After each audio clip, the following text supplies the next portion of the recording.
Welcome guys to my YouTube channel Make in NCRT. So today we are going to start chapter 6 History NCRT of class 6. So the name of the chapter is New Questions and Ideas. Also guys, while I will be primarily reading the chapter in English and explaining in English, I might give some explanations in Hindi at some places. So if you have any problem with understanding, just give your feedback in the comments. Let's start.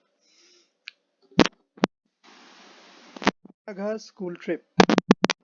This was the first time Anagha was going on a school trip.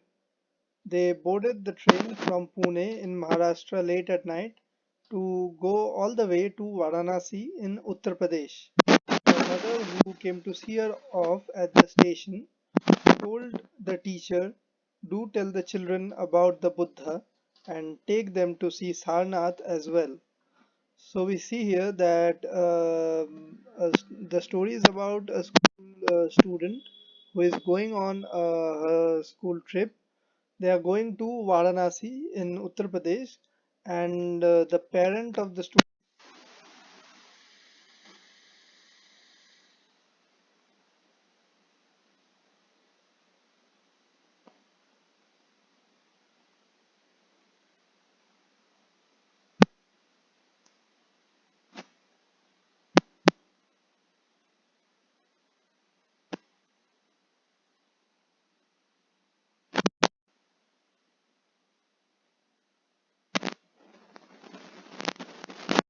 the founder of Buddhism, was born about 2500 years ago.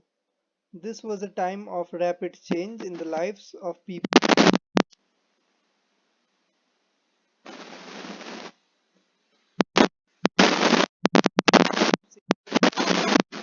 Life was changing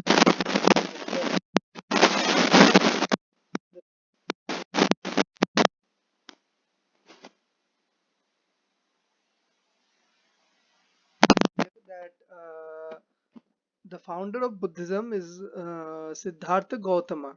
His actual name was Siddhartha, and he was known as the Buddha. So he founded Buddhism about 2500 years ago, and that time, as we have read in the previous chapter, was a time of rapid change in the society. We see that the development of new and larger kingdoms as Mahajanpads, and also the change in society that was seen at the village level. All these led to many new ideas and thoughts growing up. These were partly due to the rigid social structure that was there due to the Brahmanical structuring of the society and the rigid rules that were imposed by the Brahmins, and also as people uh, they discussed about the teachings of the Vedas and Upanishads and so on. So we see that new ideas and thoughts gradually developed accordingly in the due process. So let's continue.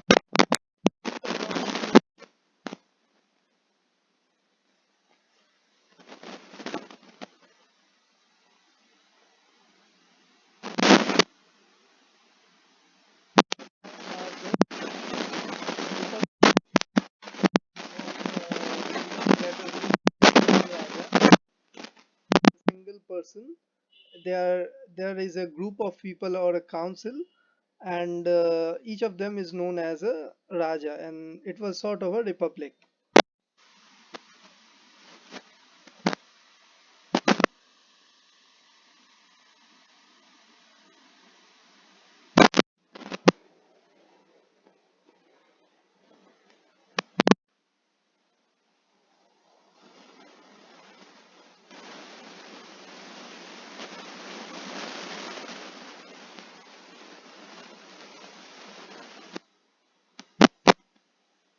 That to find the truth about life, Buddha left his home at a very early age. Then, during his travels, he met and held discussions with thinkers of different philosophies. and finally to find his own ideology and own way, he decided to meditate under a peepal tree at Bodh Gaya, that is located in Bihar, and at that place he attained his enlightenment. So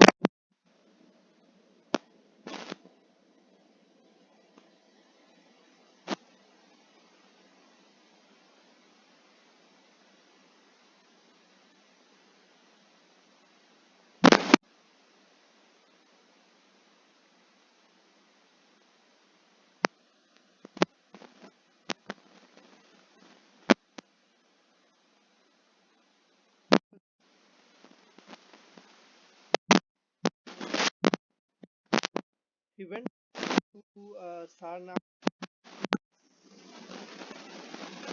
So this is also important. That is Sarnath, the place. Varanasi.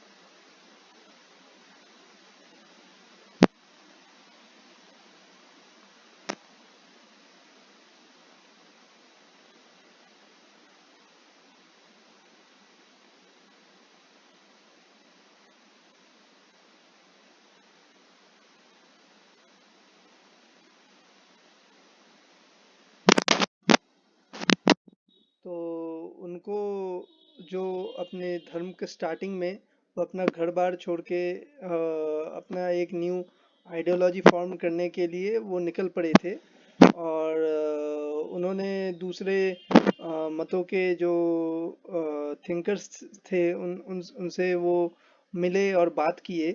Finally उन्होंने बोध गया में एक people tree के नीचे बैठकर उन्होंने जो एनलाइटनमेंट है वो अटेंड किया था।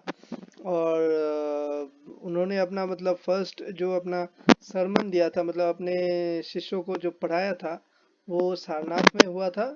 और वो मतलब उनकी डेथ हो गई थी खुशीनगर करके एक एरिया में। तो और ये जो बुद्धिज्म के फाउंडर बुद्धा थे, ये जो हम देखते हैं कि शाक्य गना एक रिपब्लिक था, उनसे ये बिलोंग करते थे। और वो क्षत्रिय वर्ण से उनका ताल्लुक था। अ, और चलिए हम कंटिन्यू करते हैं। The Buddha taught that life is full of suffering and unhappiness. This is caused because we have cravings and desires, which often cannot be fulfilled. Sometimes, even if we get what we want, we are not satisfied and want even more or other things. He taught that this constant craving could be removed by following moderation in everything. So we see that when Buddha's teachings taught that the kinds of sufferings, unhappiness, and the root cause of these sufferings is desire. That we desire for different things, and it becomes a, and as a solution to this, also Buddha termed this desire or the thirst as tanha. And to end this suffering, Buddha preached that we should follow a moderate way of life or moderation in every aspect of our lives.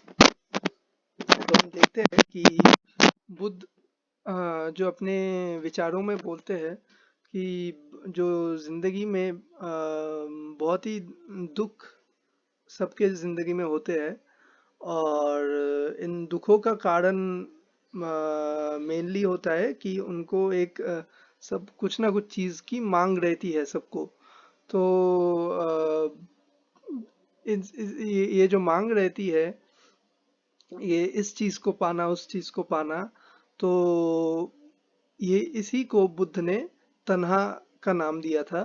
और बुद्ध ने बोला था कि अगर मतलब जिंदगी में खुशी चाहिए तो इस तन्हा से हमको अलग होना पड़ेगा और एक मॉडरेट जो एक म, मध्यम रास्ता होता है उस पे जीवन की हर एक पहलू में उस पे ही चलना पड़ेगा, उस मध्यम रास्ते पे। तो चलिए हम कंटिन्यू करते हैं। He also taught people to be kind and to respect the lives of others, including animals. He believed that the result of our actions, called karma, whether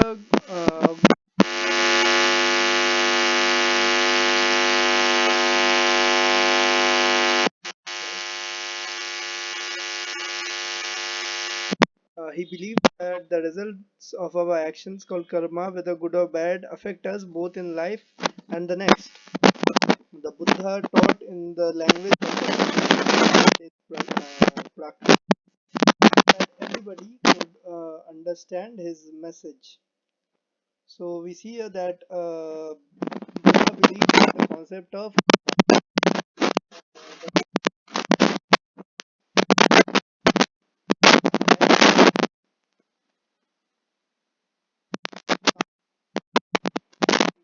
next. So he told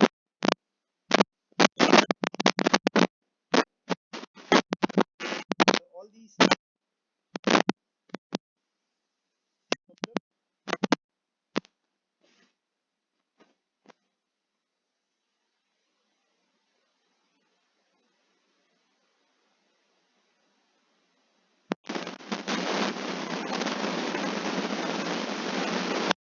देखते हैं कि बुद्ध जो अपने एक कर्मा का जो होता है कर्म का कॉन्सेप्ट वो प्रीच करते थे।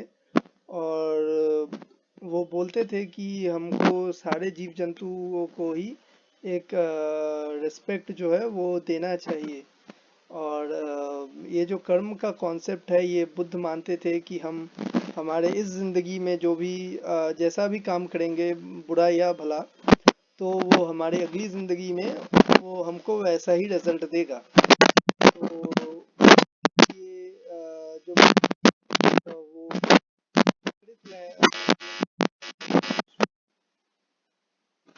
बीच में ये बांटते थे।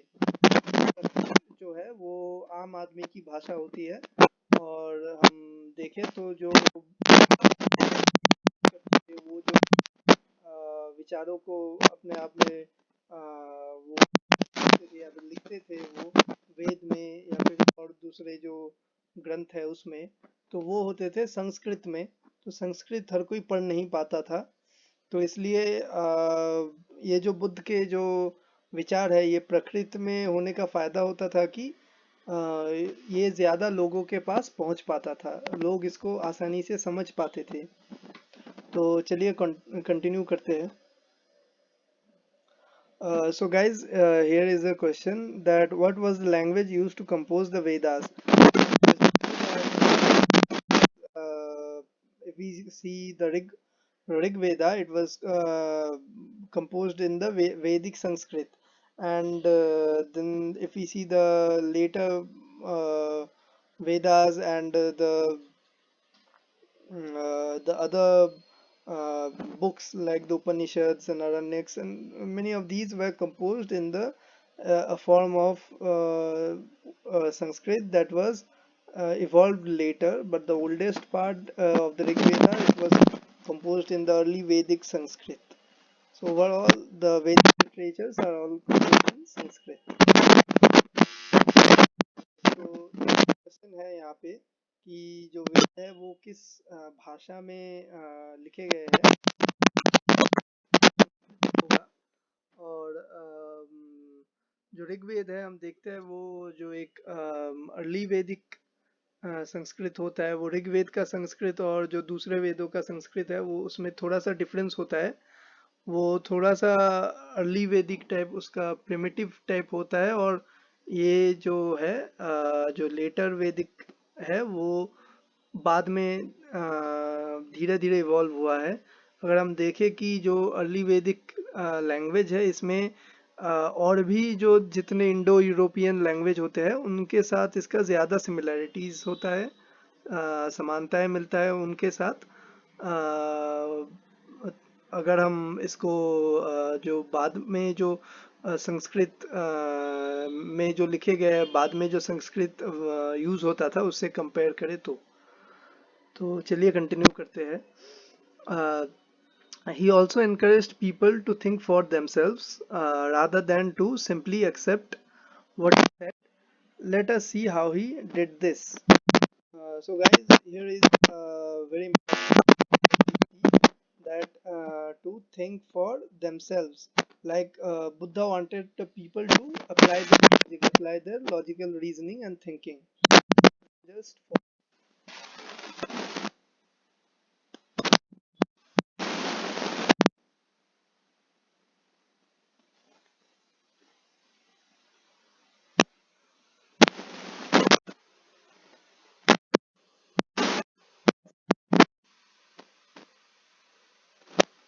particularly built to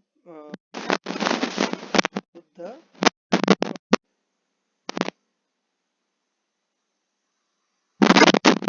Uh,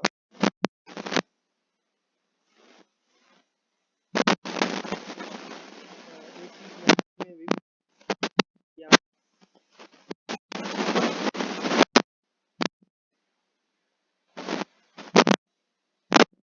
पे बोल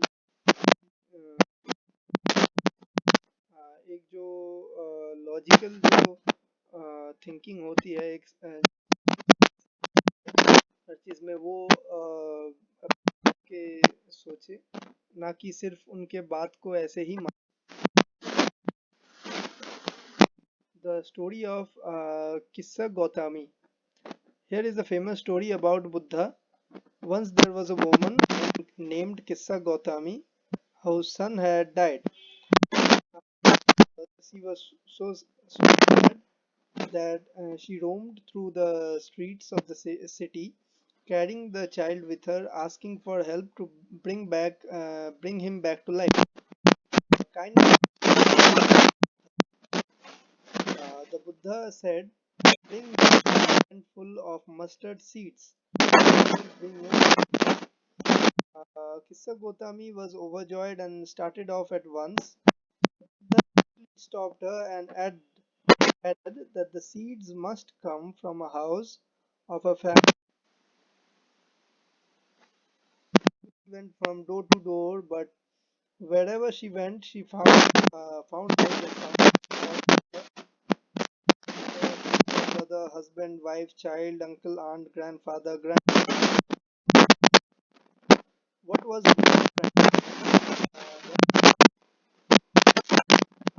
here that it is a nice story that we see. It focuses upon the teachings of the Buddha. So, as we have read before, that Buddha told his students to apply their logical thinking and to um, to be aware of the realities of life. So, this is the theme of this story of Kissa Gotami. That is, we should be aware of the realities of life. Now, death is something that no one can escape, and in this story, Buddha was trying to teach Kissa Gotami that the lesson that death is only natural and it will eventually come to everyone. So there is no point in being sad or just trying to reverse something that is inevitable. Uh, so we see here that as he added that bring me mustard seeds from a house where no one has died. So we see that that is not possible because everyone, everyone has will die, or people have obviously died in the past, and everyone will die at some point in time. So Buddha was trying to teach a message of reality to Kissa Gotami. So let's continue. उससे पहले मैं हिंदी में भी एक बार इस story में जो हम देखते हैं कि बुद्ध बोलते हैं कि जो मृत्यु होती है वो एक सत्य है और इससे हम भाग नहीं सकते या फिर इसको हम छुपा नहीं सकते। तो किस्सा गोतामी जब अपने लड़के को जो मर गया है उसको लेकर आती है बुद्ध के पास, आ, उसको फिर से जीवित कर देने के लिए। तो बुद्ध उसको यही बोलता है कि जो मस्टर्ड सीड्स होते हैं उनको ऐसे आदमी के घर से लाने के लिए कि जिसके घर में कोई भी कभी मरा नहीं हो। तो ये तो पॉसिबल नहीं है। और इससे बुद्ध किस्सा गौतमी को यही सीख देना चाहता था कि ये मृत्यु जो है ये एक साधारण और ये होने ही वाला है, क्योंकि ये एक सत्य है जिसको हम टाल नहीं सकते। तो इसको जैसा है उसको हमें मान लेना चाहिए। तो चलिए कंटिन्यू करते हैं। Six schools of Indian philosophy. Over centuries, India's intellectual exploration of truth has come to be represented by six systems of philosophy. These are the Vaisheshika, the Nyaya, the Samkhya, the Yoga, the Purva Mimamsa, and the Vedanta or Uttara Mimamsa. These six systems of philosophy are said to have been founded by sages Kunada, Gautama Kapila, Patanjali, Jamini, and Vyasa, respectively. So we see here, guys, that these six system of philosophical thoughts, these were found by the said philosophers or sages. Now these philosophers, these talks, their philosophies, they talk about different kind of things, such as some talks about atoms, some talks about yoga, and Patanjali is also about Ayurveda, and some about reasoning and logic and how to debate and all these types of philosophies. So we see here that these philosophies still guide scholarly discourse in the country. German-born British Indologist Friedrich Max Muller uh, has observed that the six systems of philosophy were deployed over many generations with contribution made by individual thinkers. However, today we find an underlying harmony of their understanding of truth, although they seem to distinct from each other. So the Indologist Friedrich Max Muller, he observed that these six systems of thinking, these were these developed over many generations, and there were contributions made by individual thinkers over a vast period of time. But today, when we compare all these philosophies, although there might be minute differences in their thought processes, the overall path of their thinking is quite in the same direction. तो इस blue box में हम देख सकते हैं कि यहाँ पे जो इंडिया में जो छह टाइप की जो फिलोसॉफीज होती थी उनके बारे में बोला गया है। ये हमने अभी पढ़ा, ये छह फिलोसॉफीज है और ये इनके फाउंडर्स के बारे में यहाँ पे बोला गया है। तो ये इन फाउंडर्स के बारे में और इनके फिलोसॉफीज के बारे में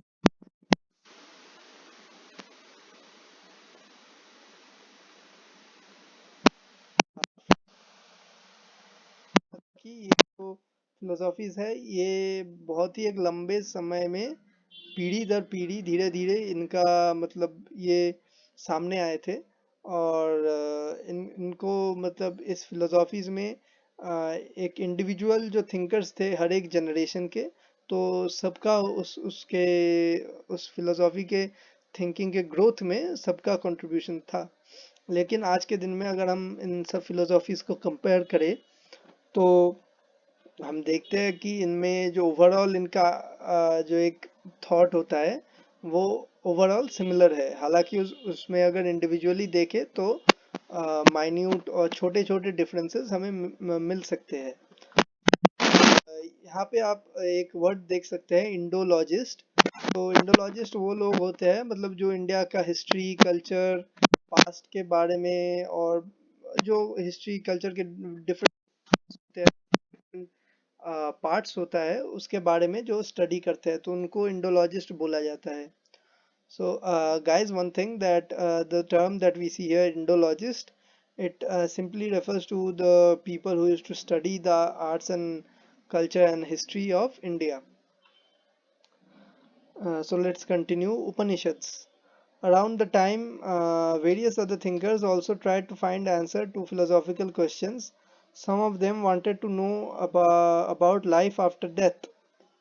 Others wanted to know why sacrifices should be performed. अम, तो हम देखते हैं कि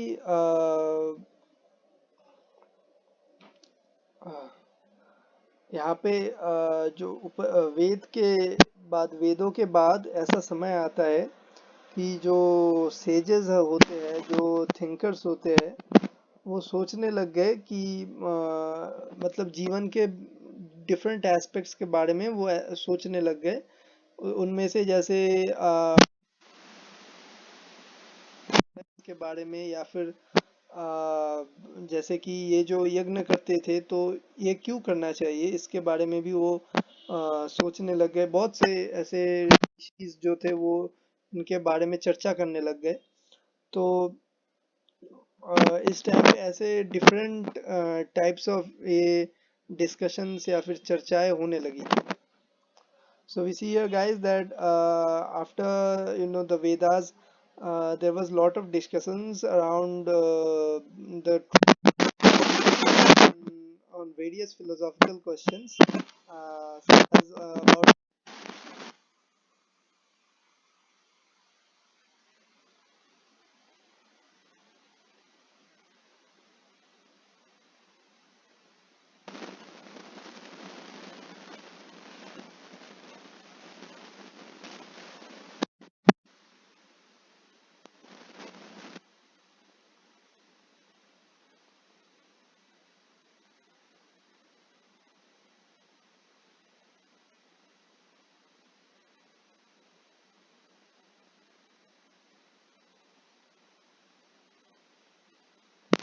They believed that ultimately both Atman and Brahman were one. So we see here that this thing that was beyond death was deemed to be the Atman and the Brahman. Living being, whether it doesn't matter whether the living, and so any Brahman is the universal soul. Is that we can, it is a sort of concept that we can say that it's an overarching soul in which eventually every Atman or the individual soul will go and mix. So we see here that ultimately both, many of their ideas were recorded in the Upanishads. These were part of the later Vedic texts. Upanishads literally mean approaching and sitting near, and the texts contain conversations between teachers and students. Often ideas were presented through simple dialogues. So we see here that different philosophical thinking and deep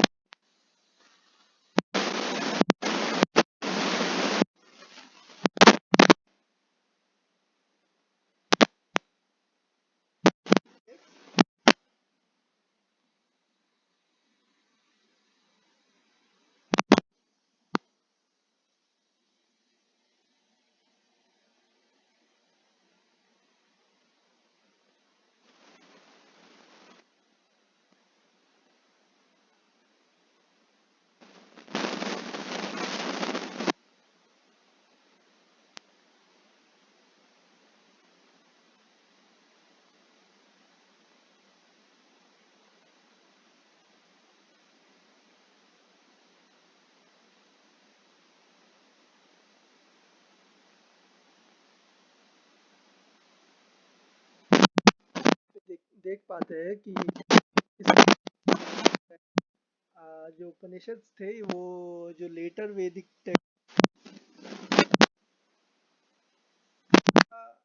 ऐसे meaning होता है कि approaching and sitting near, मतलब एक मानिए एक जो गुरु है, जो शिष्य होते हैं वो गुरु के पास आके बैठते हैं और उनसे ज्ञान लेते हैं। तो उपनिषद का मतलब यही होता है कि शिष्य गुरु के पास आके बैठता है और उनसे बात करता है, और बातों बातों में वो कुछ ज्ञान लेता है। और उपनिषद में जो चीजें लिखी गई है वो एक शिष्य और उसके जो गुरु है उनके बीच में जो संवाद होता है उसके रूप में वो लिखा गया है। यहाँ पे एक स्टोरी है, वो भी हम देखेंगे। So let's read the story guys. The wise beggar. Here is a dialogue based on a story from one of the most famous Upanishads, the Chandogya Upanishad. Shaunaka and Abhipratarin were two sages who worshipped the universal soul. Once, as they sat down to eat, a beggar came and asked for some food. We cannot spare anything for you, Shaunaka said. Learned sires, whom do you worship? The beggar asked. The universal soul. Pratarin replied. Ah, it means that you know that the universal soul fills the entire world. Yes, yes, we know that, the sages nodded. The universal soul fills the entire world, then it fills me.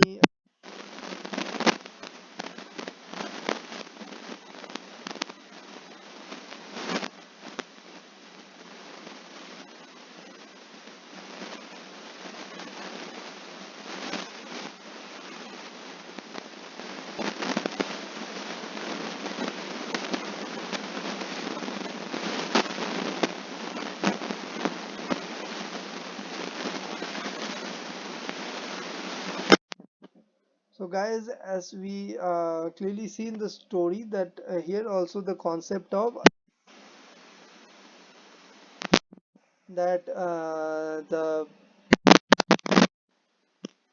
food says that if the universal soul, that is the Brahman, if it comprises of every living being, then he is also a part of Brahman. So, by denying food to the beggar, the two sages are actually denying food to the universal soul. So, it is a form of disrespect to the universal soul. So we see here that in this way the beggar managed to convince and the two sages to share food with him. But more than that, the main story is here is trying to convey the message that we should not look down upon anything or anyone, regardless of their situation. That if everything is part of the universal soul, then whatever the condition of the physical body that the Atman currently resides in, eventually it will go to the Brahman, it will merge with the Brahman. So we should respect every aspect of the Atman. तो guys, यहाँ पे ये जो story दिया है इसमें हम देखते हैं कि इसके अंदर जो दो ऋषि है और एक भिखारी,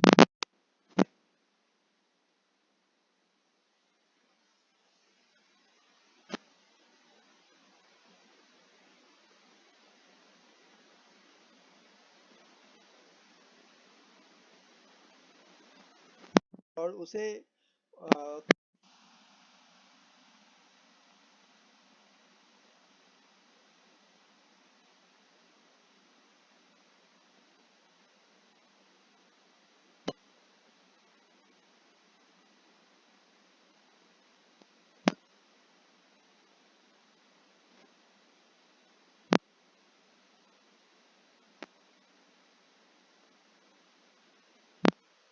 जैसा भी हो, लेकिन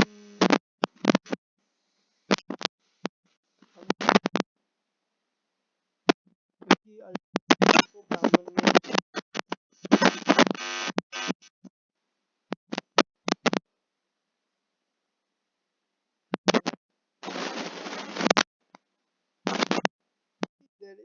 mention of women thinkers such as Gargi.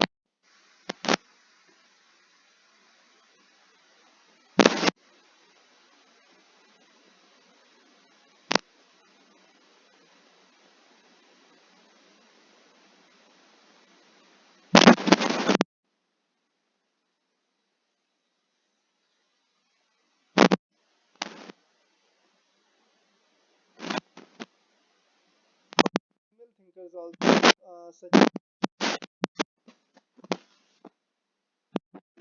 there. So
previous episode, I said that poor may not be concerned about the larger things in life, but of course there are exceptions in everything, and we might find a person who might be poor, but he might have knowledge of a deal of things that are going on in the world, and might also have more practical knowledge than many of the world educated people. So we see that there are always exceptions to the rule. And in that time, one such exception was a person named Satyakama Jabala. He was named after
and he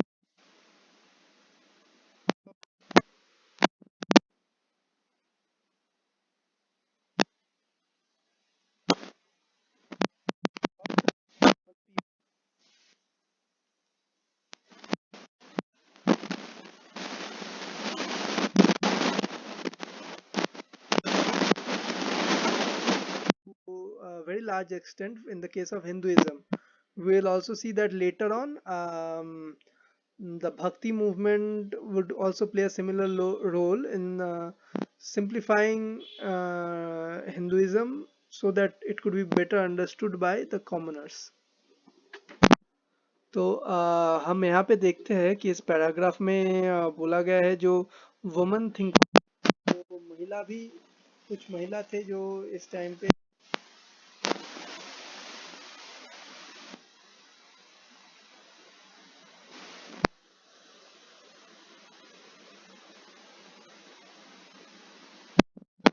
एक उदाहरण अगर हम उनको देख सकते हैं कि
इन्होंने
he was a scholar of this time, and he composed he, finally codified the grammar for the Sanskrit language.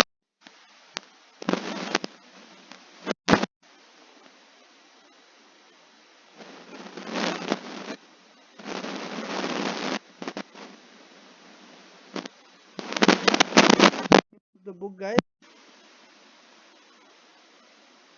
that Panini wrote.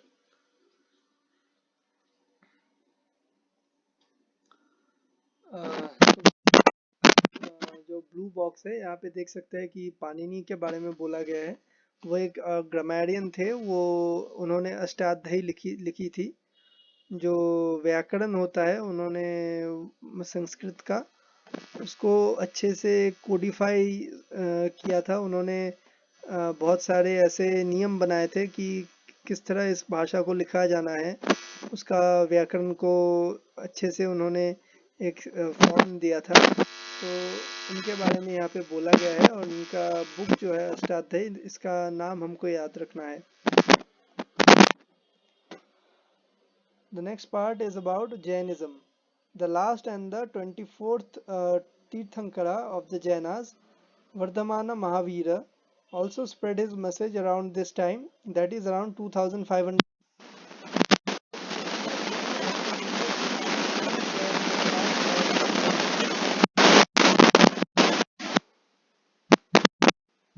Another such religion that came up along Buddhism at this time was Jainism. Today we see that there are a lot of Jains in the central India and western part of India and South India also. So Jaina, we have the concept of the in Jainism we have the concept of the Tirthankaras. These are sort of the religious leaders, leaders among the Jains. And the last, there are 24 Tirthankars, and the last was Vardhaman Mahavir.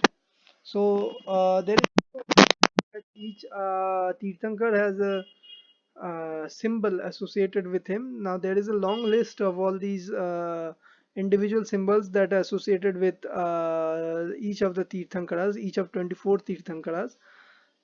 If I remember correctly, the symbol for Vardhaman Mahavir, I think is the lion, might be the lion or the elephant. So you can look it up, guys. Go search on the internet about the list, and you can find a list of all the symbols that are associated with each of the Mahaviras. Uh, of the 24 each of the Tirthankars, the first Tirthankars was known as Rishabdev. So he started the Tirthankar lineage, and then the last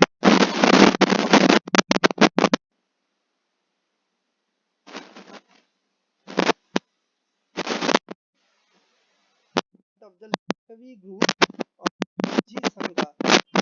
That Ganas or Sanghas are republics in ancient India, and Vardhaman Mahavir belonged to the Lichavi group. It is a group that was a part of the Vajji Sangha.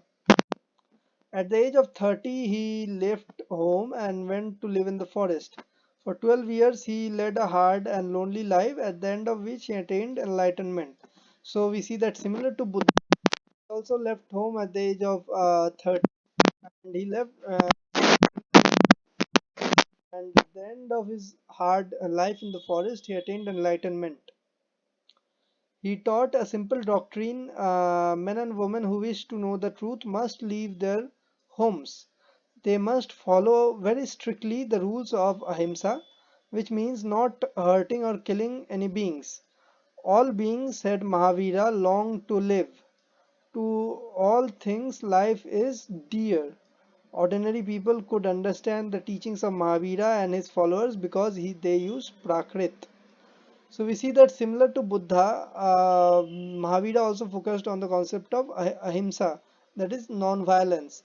That he meant he advised against killing of any animals because all beings they long to live, and all beings have a desire to live. That's why he was totally against the killing of each and every being, living being. Ordinary people could understand the teachings of Mahavira because he also spread his message using Prakrit language. Prakrit are actually a group of it's sort of a grouping that is given to several different languages, or as you can call them, dialects sort of. These were spoken in different regions. So these together, these were mainly spoken by the common people, and these together were known as the Prakrit languages. It's like an umbrella term.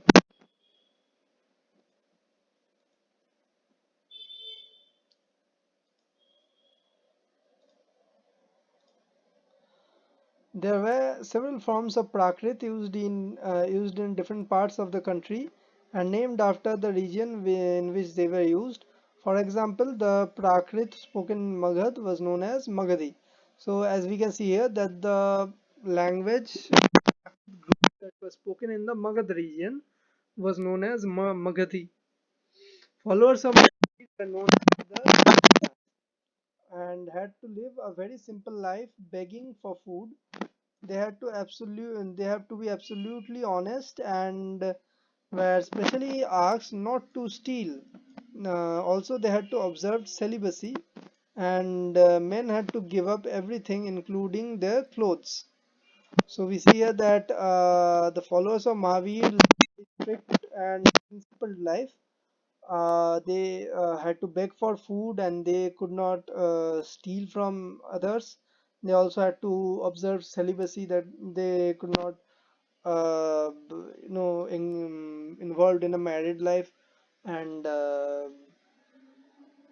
then they had to give up all their material belongings including their clothes.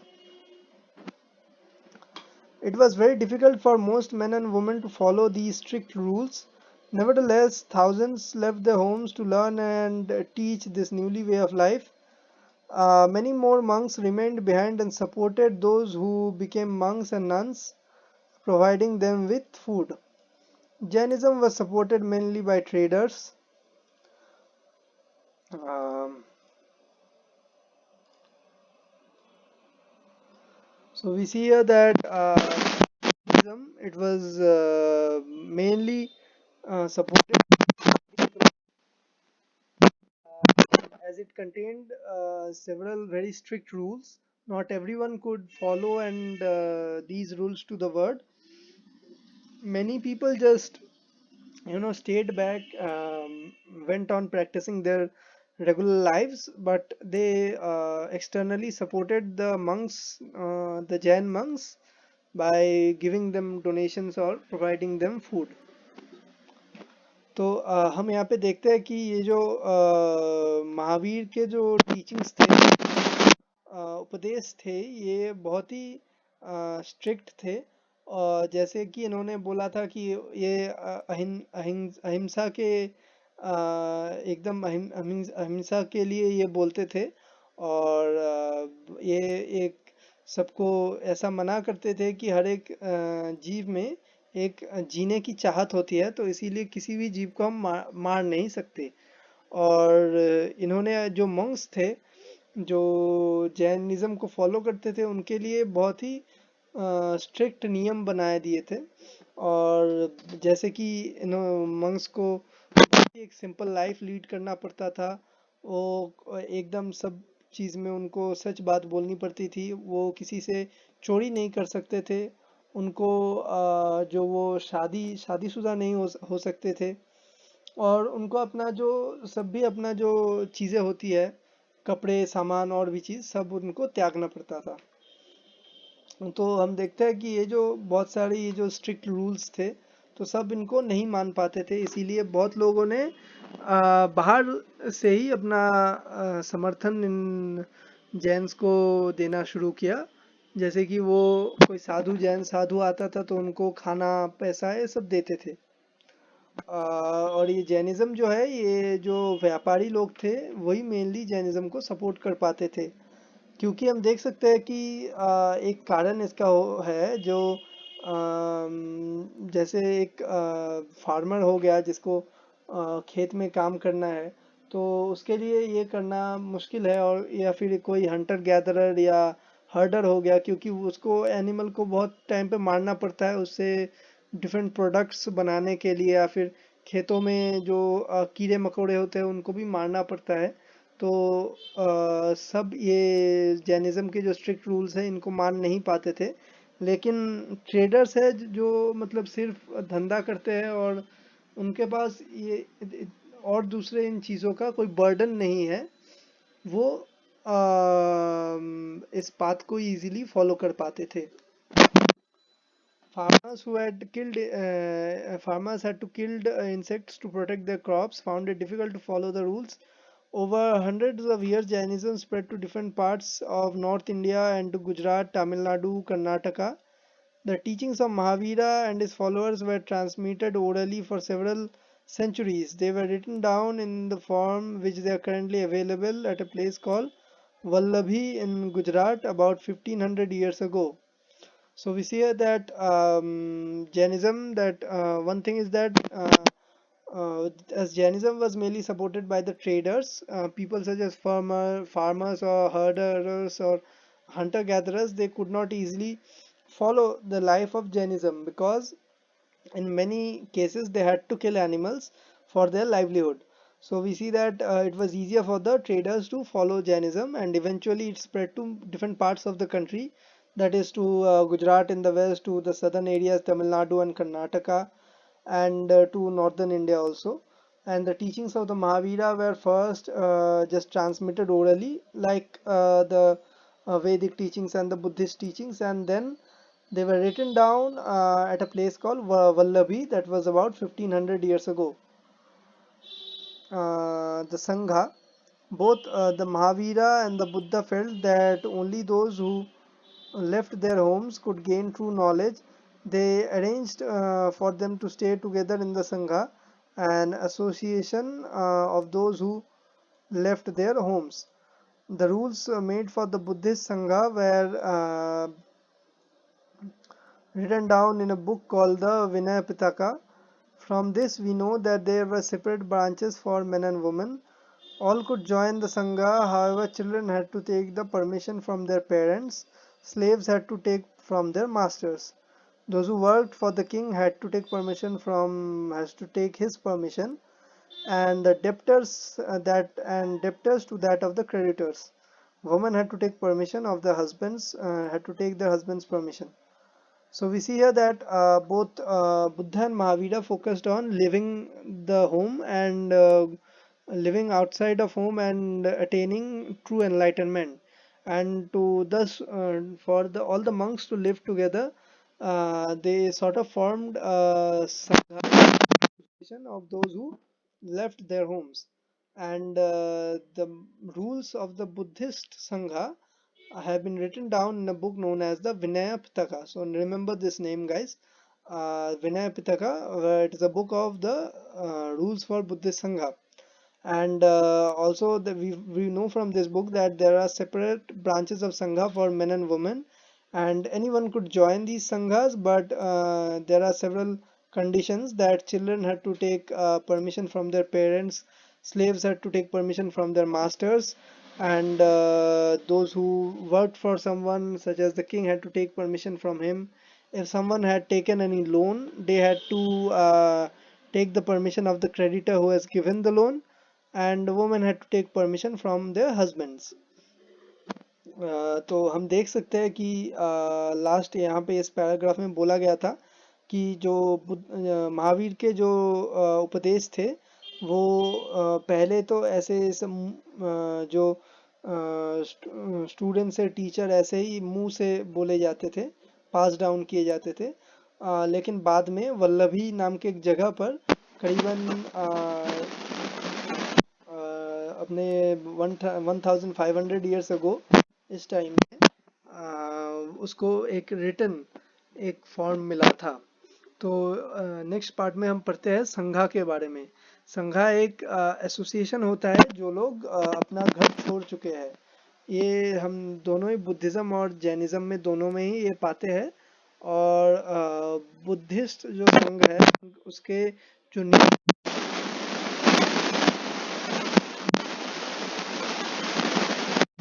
के बारे में बोला गया है, जैसे महिला और पुरुष अलग संघ होते थे और सभी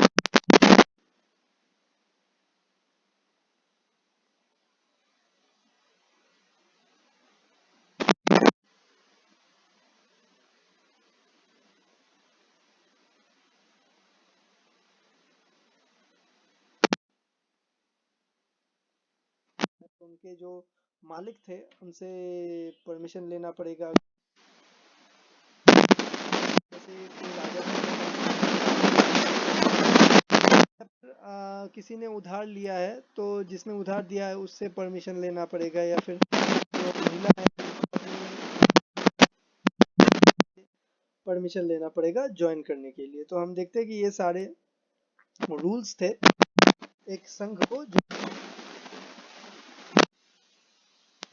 Guys, men and women who joined the sangha led simple life.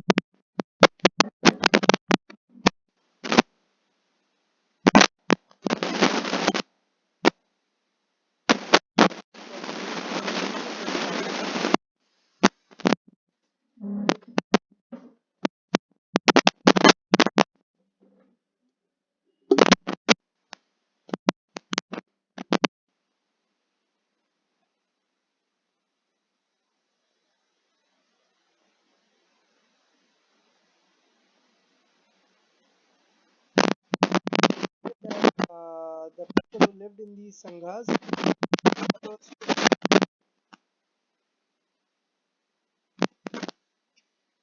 and then to collect food and time, and thus they were also known as bhikkhus, that for renouncer, that we can kind of find the similarity between bhikshu, the word bhikshu, that is the one who asks for bhikshu. So it is sort of the Prakrit word for renouncer. The meaning is same for,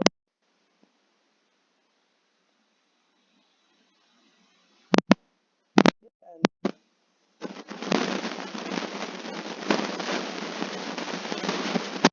we also settle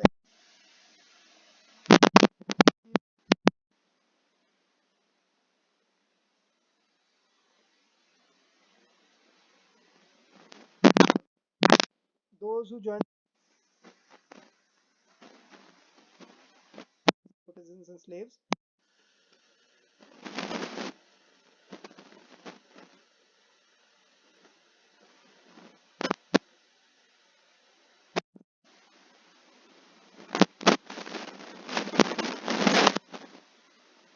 and these people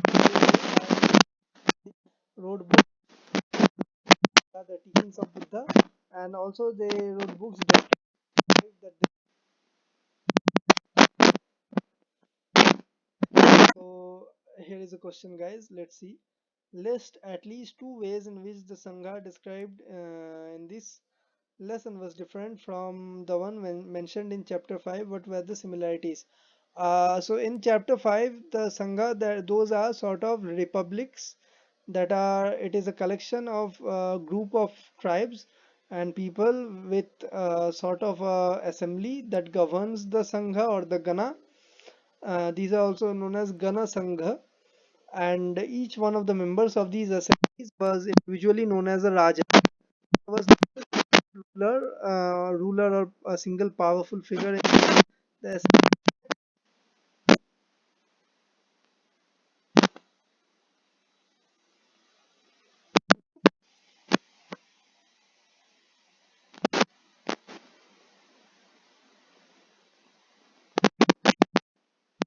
their homes. They lived together. So thus we see one is a political organization, that is a republic, and another is a religious organization. So they are similar in the way that both hold discussions to solve issues that arise in themselves.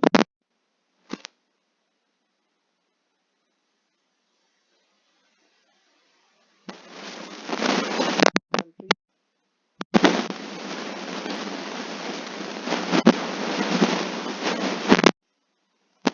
Sangha is, and Sangha is also discussed at a two were similar in the following ways. So in this picture we can see a cave hollowed out in the hills. This cave is in Karle, present day Maharashtra. Bhikkhus and bhikkhunis lived and meditated in these shelters. So we see the Karle caves are very beautifully carved. We can, if we zoom in, we could also see that here is a sort of a stupa that has carved out. We could see that the rock face has been very intricately carved out with several designs and motifs that are related to Buddhism. So here in these places, the Buddhist renouncers and Jain renouncers, they left. They left their homes and they lived here and ran the workings of the Sangha from here. Then we come to the topic of viharas. To begin with, both Japanese monks keep a place to place throughout the year, teaching people. The only time they stayed in one place was during the rainy season, when it was difficult to travel. These monks traveled from one place to another. They were teaching the lessons of Buddha, the Mahavir Jain, to that is the Tirthankaras, to different groups of people. And the only time that we see that they lived in a specific place, because it was during the rainy season, as the roads during the rainy season, as we know, get filled with water. And especially if we see, if we imagine As time went on, many supporters of the bhikkhus and the bhikkhunis and they themselves felt the need for more permanent shelters, and so monasteries were built. So we see here that as in the case over time, there was a search for a permanent shelter to take shelter during the monsoon times. There was a rise of monasteries. These monasteries are viharas, and the earliest viharas were made of wood, then of brick. Some were even in caves that were dug out in hills, especially in western India. So these viharas, at start they were made wood, and then stone was also used. And in some cases that we see, especially in western part of India, such cave monastery of viharas, the cave face, that is a wall of a mountain,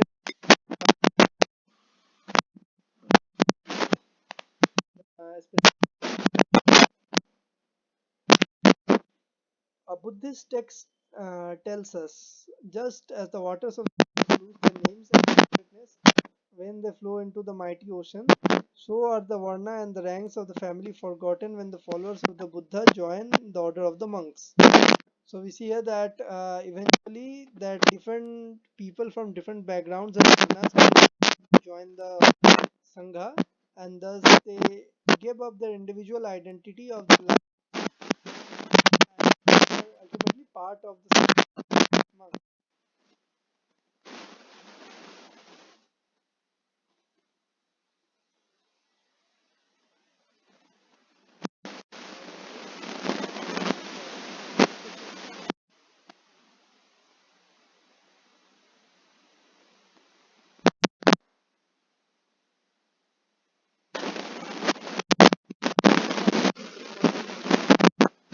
This form of Buddhism known as Mahayana Buddhism this had two distinct features.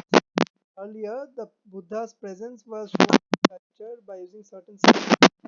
For instance, the of enlightenment was shown as the sculpture of the people tree. Now, statues of the Buddha were made. Many of these were made in Mathura when temples were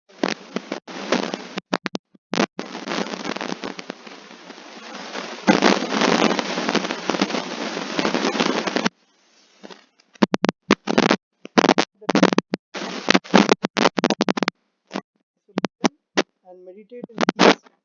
However, instead of doing that, they remained in the world to teach and help the other people.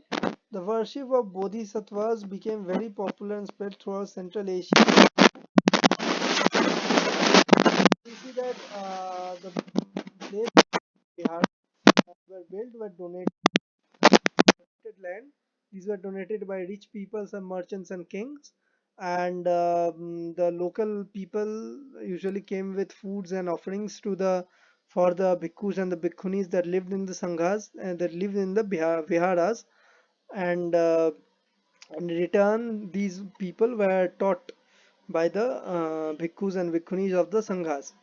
So over the year, we see that Buddhism, a new form of Buddhism, slowly developed. This was known as the Mahayana Buddhism.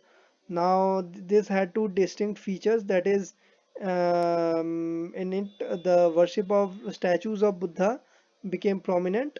Earlier, for the presence of Buddha, different signs were used. As we see that for his attainment of enlightenment, the symbol was the people tree. But now statues of the Buddha were being made more prominent, and these statues were mainly of two style of architecture that we see. One is the Mathura school of architecture, and the other is the Takshila. That is, this is also known as the Gandhara school of architecture. Bodhisattvas. So we see that Bodhisattvas are people who had attained enlightenment and they continue to live in this world to help and guide the people. So these are known as Bodhisattvas, and the worship of Bodhisattvas was quite prevalent in Central Asia, China, and it later spread to Korea and Japan. So if we see this blue box, guys, the stages of life or ashramas. So this talks about the four stages of life, that is brahmacharya, grihastha, vanaprastha, and samnyasa, that is sannyasa. So brahmacharyas, these stages are basically four the stages of life that one goes through. Is when we are like student life, uh, we are small, and we when we are student, it's part of the brahmacharya. Then grihastha is the life after marriage, that is married life. Vanaprastha is sort of leaving home and going to the forest to.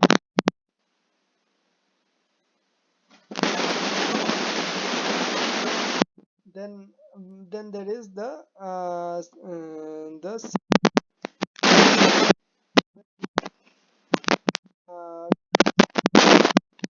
finally to become renowned, is to get enlightenment and join monastic order.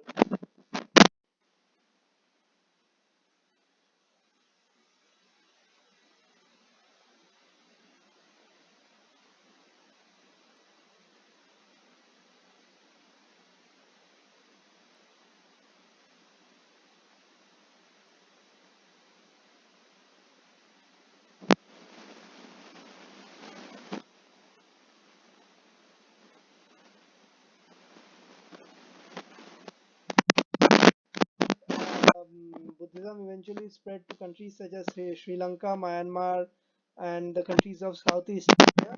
And the older form of Buddhism that we see in China, it was more in practice in these Southeast Asian countries and Sri Lanka. Next, so this part talks about the pilgrims that are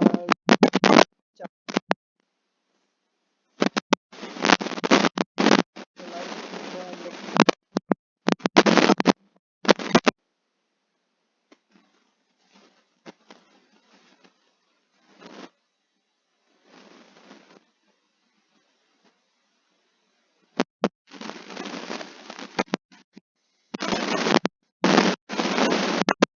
Huanzhang.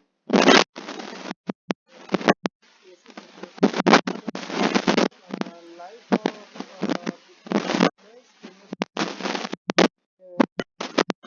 with an account of his journey. There is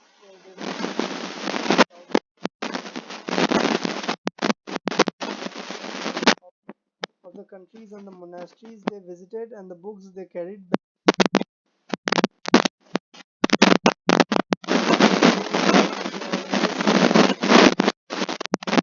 Here is a description of Nalanda by Zhuanzhang. You can read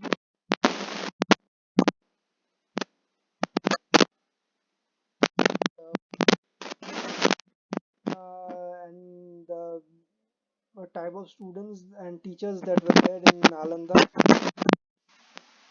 Teachers were quite like very intelligent, and the quality of education was very high at this university. Teachings of Buddha was also focused.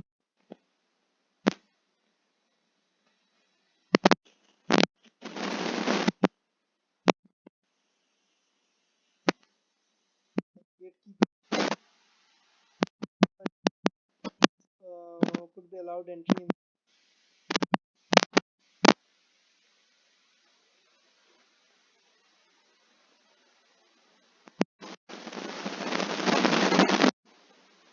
Astana.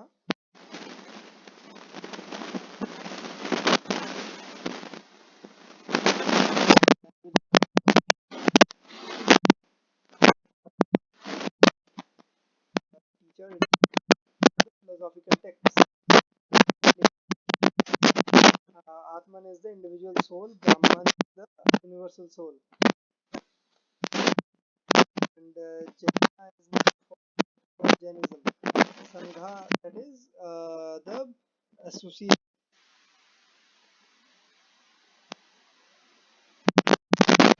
dancer who goes begging for food. This. And Vihara is a place where these bhikkhus live. And the ashrams are the different stages of one's life.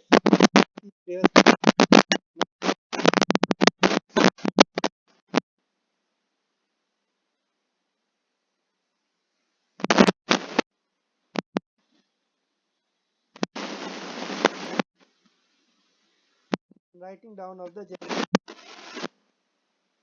So guys, the rest of these exercises you can in the comments with that whether I should only one both, and whether I should like do these exercises at the end or not do it on the class.